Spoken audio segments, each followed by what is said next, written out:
Welcome, everybody, to Africa Media, the biggest media platform for all things eye care on the African continent. I'm your host, Obi Malope, all the way from South Africa. And of course, today, I've got the awesome privilege and the opportunity to be hanging out with my former lecturer, Mr. Nashua Naicker. How are you? I'm great. I'm fine, Obi. Wow, I like your enthusiasm. I'm actually a very shy person. Nobody wants to believe that about me, but I'm actually a very shy person. It's just that when it comes to work like this, I get to Yes. wear my optometry hat on and it's action time. Well, I remember as a student, you used to speak a lot. You weren't really shy.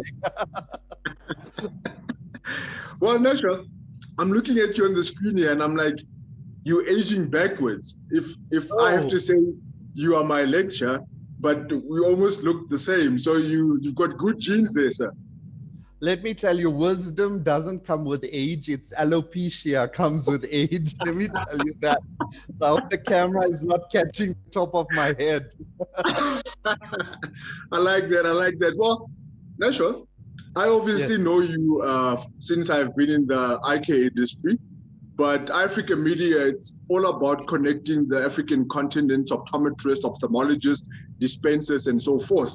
For those people who are sitting in Kenya, Nigeria, Ghana, all over the continent, who do not know who Nashua is, do you mind just spending a few moments just introducing yourself in terms of who are you and how did you end up in eye care?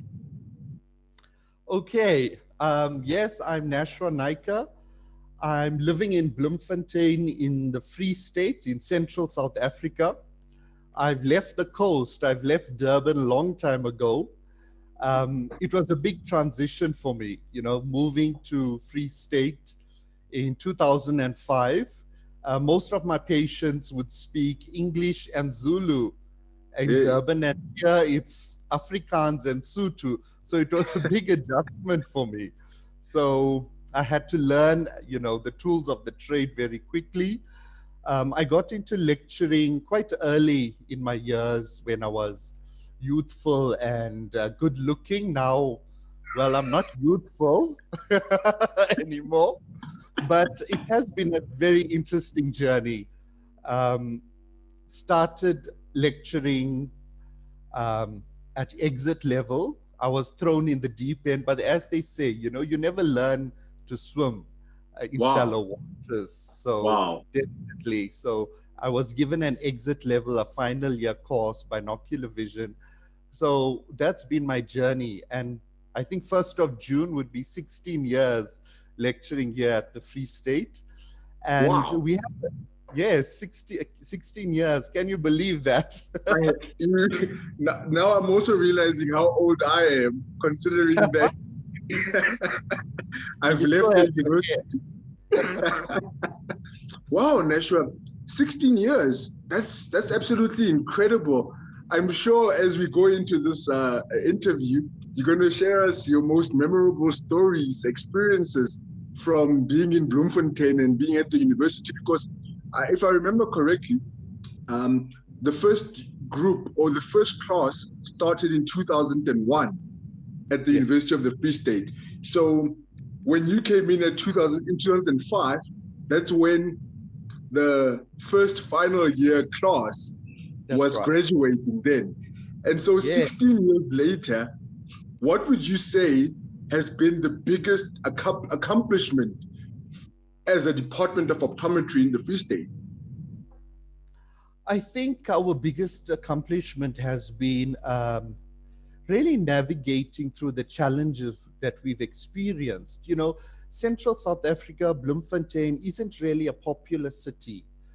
People would prefer to go to the coast, go to universities, whether it's in Cape Town and Durban or the Golden City, Johannesburg. So Yes. Bloemfontein was really out there. It wasn't quite popular, but we managed to always recruit students and we managed to always produce graduates.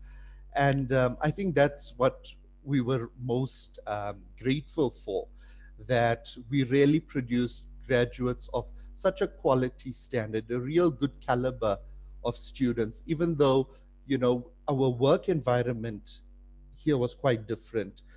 We're the only hospital-based program, so we are joint department between the university and the Department of Health. So, we had to serve two masters, the Department of Health and the university. So it came with its challenges and benefits as well. So with this unique training model, we managed to actually get things going. And I think that's what we're quite grateful about. I can attest to that, because I remember as a student, our exposure to patients happened much earlier on as compared to the other universities. Would you say that enhances the clinical skills of optometrists at an earlier age, or it sort of like puts them under pressure too early? What are your thoughts or opinions about that? I think more than just, enhancing their skills, I think it builds confidence firstly. So you tend to work better if you exposed earlier to patients, because, we're in a hospital, we're part of the academic complex, the service had to continue. So students were exposed quite early, so they gained confidence quite early in their program. So as they got to the later years, it was so easy for them to exit and just start working. They got so comfortable with the exposure that they got in here. It was very high pace, as you know, a bulk of, a large amount of patients we had to service in Bloemfontein. Wow, that is very, very interesting. Now, Nashua, you obviously, like you mentioned earlier on in the introduction, that you have literally been in academics right from the get-go. Was that always a passion that you had, an interest, or how come you did not sort of like practice in private practice and open up your own practice? Because you're one of the smartest people I've come across in the optometry industry. And so it has always been a question that I've always wanted to ask you, in terms of how come you're not in practice? I've always, flirted with the idea of being in private practice and having my own practice, but at the end, I still came back to where my passion was. And I think it was when I was a third year student, I realized, what, this is what I would like to do. I'd like to be an educator. So, and here I am, still enjoying it, still loving educating students, sharing my skills with staff as well, and just seeing how I can help develop others. Actually, that's what was my passion. Wow. And in your years of being in academic, from the time you started to now, two questions pertaining to that. How have you as an individual developed from a personal point of view? And and then the follow-up question to that was, being in an academic environment, usually if you look at other academic institutions all over the world, people that are in academia are usually doctors, professors, and so forth. But because you started so early, did you have that pressure of studying further? And if so, what have you studied further? And I guess that's too many questions in one, but what? Okay. Yeah, I hope you get what I was trying to ask you. Yes, I do. Okay. Starting off here, the pressure was high. There weren't enough staff in this department, but the academic program had to continue.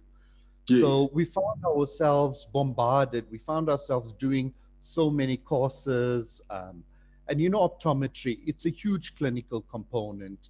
It's a huge theoretical foundation as well. So you found yourself jumping around. You couldn't find your feet. There wasn't time for us to further our education because of the pace at which we had to, an academic program is very rigid. There's assessments, there's marks that had to be out, there's exams that come up, clinical theory. So there isn't time for you to groom and grow yourself. So it was only later when things started to settle down and I felt more comfortable in what I was doing. And when I look back and I see how I've changed from how I used to lecture and how I used to train students to now. Sometimes, like, I go there without a PowerPoint presentation and I'm not sure what the lecture is about. So the students would tell me, and then I would just lecture from my head. Previously I wasn't able to do that. So So now, we got the grow. strict Nashua. That's what you're saying. We got the strict Nashua. And the students now, they get nicer Nashua. That's literally what you're saying. Yes, yes. So now they benefit much better than what you did in your days. Yes, but I must say, growing in academia has, things have changed so much. Remember, first, it was always textbooks and textbooks. And now we're moving more towards online learning, using digital learning platforms. We've migrated so much to this blended learning approach. And, COVID has really taught us that, um, this is the new normal now. We're not going back. So there's going to be a lot of online learning, online teaching. So you had to evolve and change the way tertiary education is delivered. Speaking of this online learning, I mean, if I remember the Nashuas that I know, you are an energy person, if I can put it that way. When you're in a class, especially with University of the Free State, we had like a class of like 20 students at one point. And so you get to have a sort of like a close connection with every single student in the class to understand their pace of learning, their way of understanding, and so forth. How has online learning affected or improved your way of teaching? Because I could only imagine that with the students not being there all the time, you're not Yes. picking up on those energies that Exactly. I would think you would thrive off. I must say it's actually quite challenging because, as you say, you need that face-to-face contact.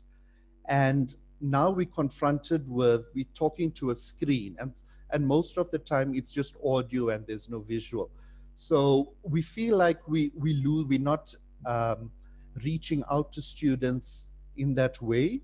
We still wish, especially with not just optometry, but with all health sciences, it has been a challenge for us that we can't have that hands-on contact as we used to. But then again, we have to evolve. There's now tools. We have to have audio-visual learning tools. So you may not be in front of the students demonstrating a skill. You would have to video a skill and upload it onto one of the learning platforms that students can use. Okay, so we still do have that contact, but it's not as it was in the past. So we're supplementing with audiovisual teaching tools as a way to just maintain that standard. But it seems like that's how we're going to move forward. It's very, very interesting because, I mean, obviously in practice, optometrists themselves have had to navigate this new normal that we're finding ourselves in. And certain patients where you are able to use or introduce telemedicine, that's where elements like that would come into play, where you still need to provide the service to your patients without compromising the quality of service that you would normally provide. So yeah, it's interesting times that we have found ourselves with. Definitely. And in the beginning, we were nervous about it. We thought, how could we do it? But now we've just been more open to it. And we could actually help practitioners, because I would get lots of emails and phone calls from ex-students saying, they have this complicated case. But if we could have a visual, while they're in the practice, then I could guide and give advice that way. Yes. I like that. So speaking of that, you are obviously are passionate about binocular vision. Where did that love for binocular vision come into effect in your life? Well, let me say it didn't start as a love affair. It didn't. Okay. When I joined here, the head of department at that time, I remember they were very short-staffed in 2005. So he asked me which was my special interest area that I thought. So I'm like, I'm fairly new practicing. I thought of different. Then I just said binocular vision, and he says, "Oh, great." And he was actually in this office. He turned around and he opened the cupboard and he took a binocular vision textbook and gave it to me and said, "There you go. You got 2 months to put the syllabus together." So Wow. it was forced on me, but it grew on me, especially because I still see myself as a scholar. To this day, I'm still learning about binocular vision, and there's so much more and more to learn about. Wow, that is very, very interesting. And because a binocular vision, it's a hands-on approach. But when we were studying binocular vision, there were so many techniques, so many conditions that you had to understand because Instruments to use. exactly, uh, how you approach your divergences versus how you approach your approach your convergences is completely different. And if you miss that and the principles behind each, you Yeah, struggle with the management of a particular patient. And what I exactly. found in practice, a lot of optometrists let go of binocular vision when they leave the university. Why is that the case, Nashua?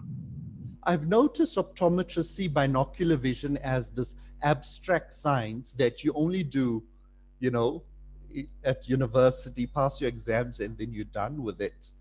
And I like that you said the principles. You touched on principles, and that's really important. That's what we shouldn't let go of. The principles of binocular vision. Yes, there'll be new tools, new instruments being developed, different tests.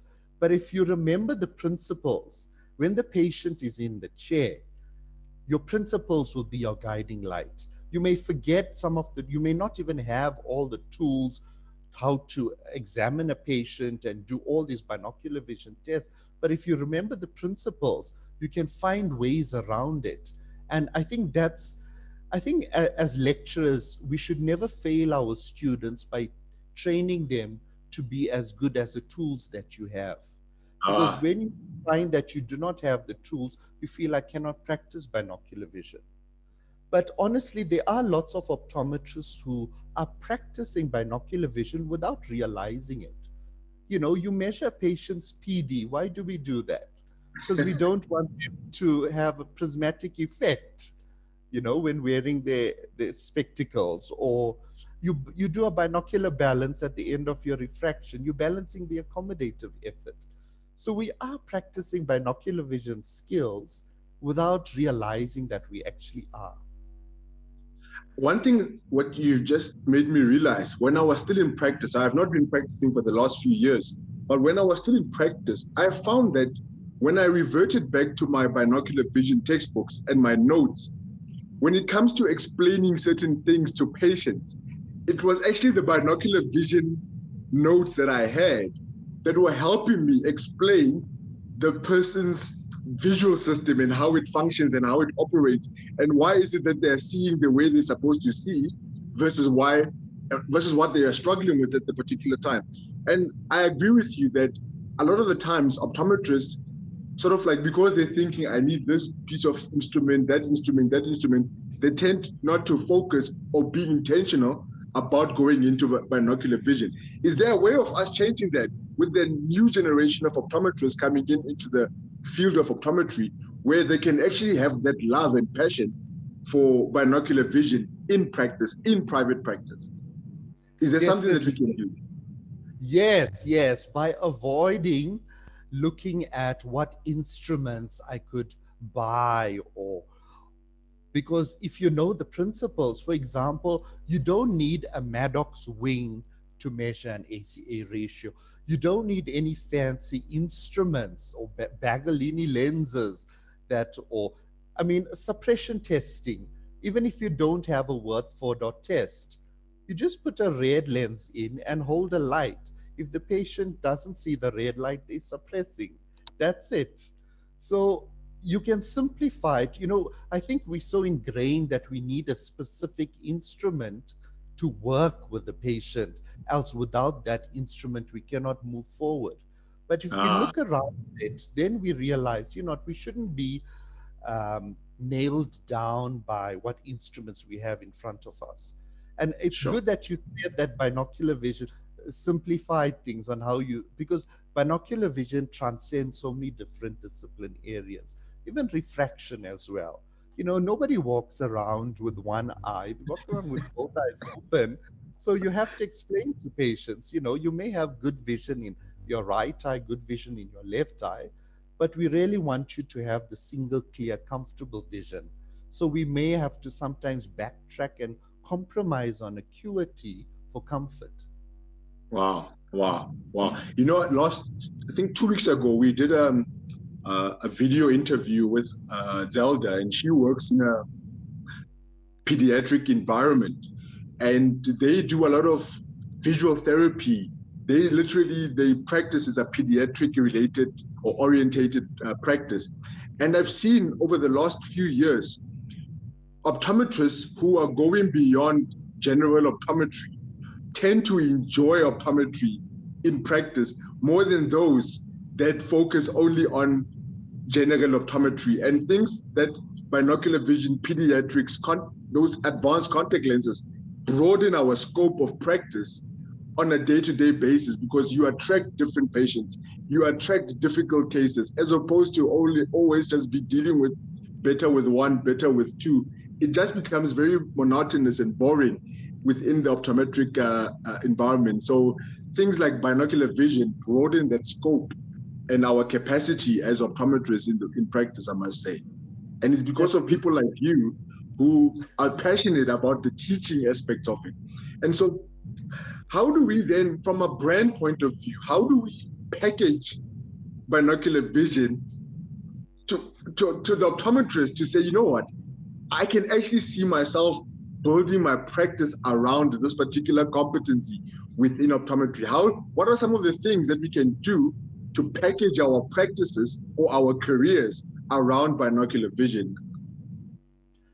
I think firstly, how to package it for the optometrist, especially those that are already in practice right now, is to firstly start off with, what are we dealing with currently? What are we dealing with currently? Our world has gotten much closer than what it was previously. Yes. We have laptops that we hold closer than our desktop screens, then our tablets closer than our laptops, and we hold our cell phones closer than the tablets. So our world has gotten much closer. So to just be current and to package it in a way is to let optometrists know that binocular vision used to be very pediatric centered.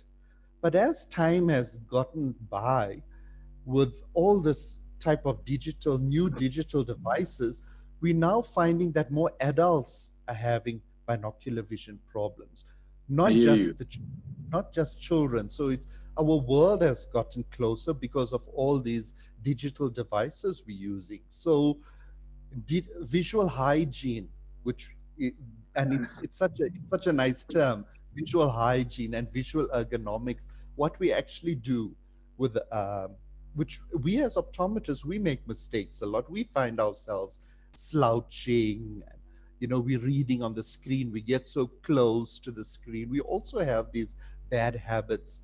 So I think taking it to the people and telling them, you know what, we need to practice good visual hygiene. And this is what we could do with binocular vision.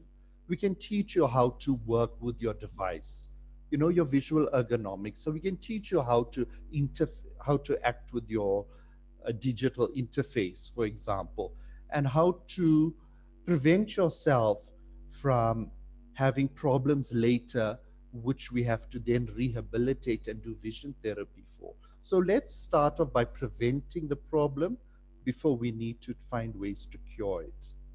Wow, I love that. I'm always thinking in terms of marketing and media. Yes. And already with you just giving an answer to that question, if I was a practice owner listening to what you just said, I'll already be thinking YouTube channel. How do I change my social media? How do I start educating my patients through my website, so that instead of going to our company website, they can find short educational videos on various components of, for example, binocular vision and the impact that it actually has on a day-to-day environment. So thank you very much for that answer. I'm hoping that people that are listening into this are going to actually find valuable tips that they can practically go and implement in their practices. Because as I'm speaking to you, I've got my other laptop here, I've got my monitor screen here, I've got a camera looking at me from one direction, and my tablet is in front of me here. So it's really something that never used to happen a year Yes, ago. So it's crazy, eh?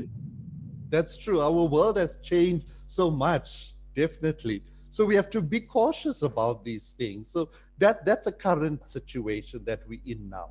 That's what optometrists need to take away and take to their patients. This is what we're dealing with.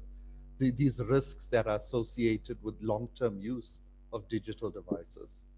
Wow, wow. Nashua, I wanted to ask, you got to be part of growing the Department of Optometry over the last 16 years. And is it important for an optometry institution to have a brand identity? And how, as the Department of Optometry in the University of the Free State, how have you guys managed to sort of like be seen as the university to go to? Because you have a certain character or personality or vibe about you guys as the Department of Optometry. What are some of the brand identity characteristics that you believe have shaped the university, I mean, the optometry school there? I think every institution wishes that they were, a center of excellence, and we're still striving towards that. Not to say that we're there yet, but it's something we aspire to. So I would say really what would be the flagship of this department is that um, our students are really exposed to hardcore public health optometry. Okay, Okay. so public health, because we're in an academic complex now, we're in a state hospital, we're seeing patients, we're seeing cases which we don't ordinarily see out there, sometimes in private areas. And because we are catchment area for patients coming from different rural areas, this is the eye care center, Bloemfontein. So Okay. we are right in the heart of the eye care center. So I think that's really the flagship of our department, Okay. is that we are steeped within public health optometry, and our students get exposed to, especially to um, conditions that you don't ordinarily see, things that you only see in the textbooks, but sometimes the patient walks through the door. So I think that exposure and the high pace that students have to work at, I think that's what we pride ourselves in. Wow. Wow. One thing that I must say that stands out about University of the Free State, which it's different, makes it different, is that, how do I put this question? The cultural dynamics that are at play in South Africa. You look at the other universities, they are either in predominantly Indian or Zulu areas, or predominantly in the University of Limpopo, they are predominantly in a African orientated environment. So with you guys, I see you guys being very intentional with regards to the academic lectures themselves. You guys are very diverse in the representation of the academic leadership and the students as well. There's a good diversity amongst the students. Was it something that was planned, or you just found yourselves being like that? I think because we are the newest, if I can call it that, the newest optometry institution from the others who existed much longer before us. So when we started off already very diverse. Even our student Okay. component, we get students from different provinces, we get students from not so far from Lesotho, we have Namibian students. So besides in terms of cultural diversity, we as academics, we also diverse because we have lecturers who studied at all different universities. I've come from UKZN, the head of department from University of Limpopo. We have staff members from UJ, which was historically Rao, and we have staff Yes. members, and finally we have a staff member that's homegrown. So we finally have somebody from that graduated from the Wow. UFS that's now a lecturer here for the first time, actually, which is quite different from Wow. the other Wow. university. Because most of the staff in other institutions have graduated from that institution. From there. So yes, it's only here that we got this mixture of different Wow. academics. Wow. And is there a lot of collaboration that takes place between the optometry department and the private practicing optometrists within the city where the university is located? Yes. We actually do send our students in their third year, which we call residency. So Okay. they have to go and work or shadow an optometrist in private practice and learn the tools of the trade as such. And it's also part of their training, their work integrated learning, and they even get evaluated on um, their performance in the private practice. So they're exposed to private practice by when we send them out on rotation, as well as public health when they are based here. So we try to give them a mixture of Wow. both sides. But I think it's very All important. right. We do get a lot of support from uh, supervisors that are in practice that help train our students. Wow. So the students get to be exposed to private practicing optometrists basically for 2 full years in their third year and their final year. So the time that they graduate, they've got a well-rounded sort of like training that Yes, they definitely. are clear whether which route they're going to go and spend their career on going forward. I like that. Yes, but most students obviously do end up in private practice, even though we'd hope that lots of them would go into the public health sector. But unfortunately, if there's not enough posts available for students, then you end up going into private practice. But we also like when they come back and supervise and work in the clinic, so which is also a good thing. So we have lots of optometrists in Bloemfontein that come and help us who actually graduated with us. Wow.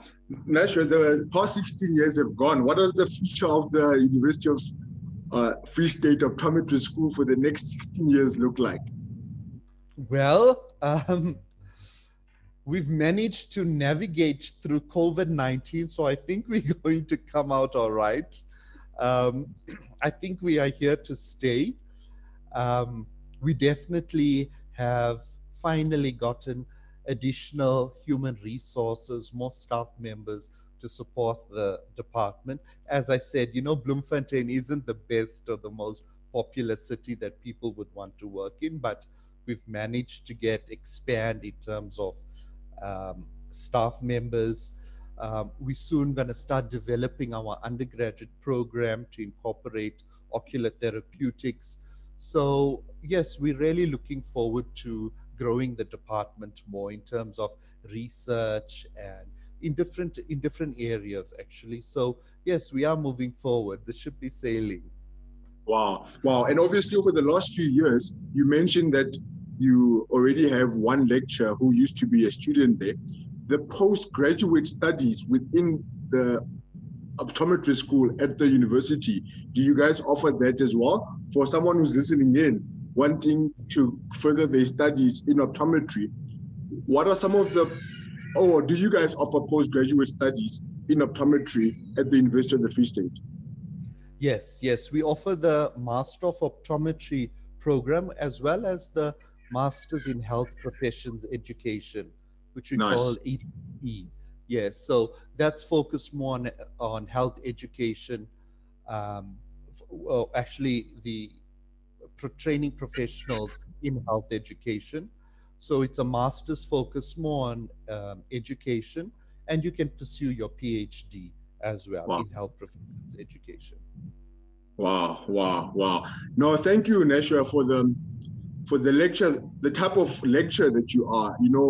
I think one thing that stands out the most about you is you're relatable, you're approachable, and you don't find that a lot with a lot of people. But thank you for sort of like bridging the gap between your traditional type of lectures or leaders with your new generation type of leaders and lecturers who are more approachable than anything else and who are fun. You know, I think in the midst of you being such a strict individual, you have this fun side of you, which I think that's what draws people to you.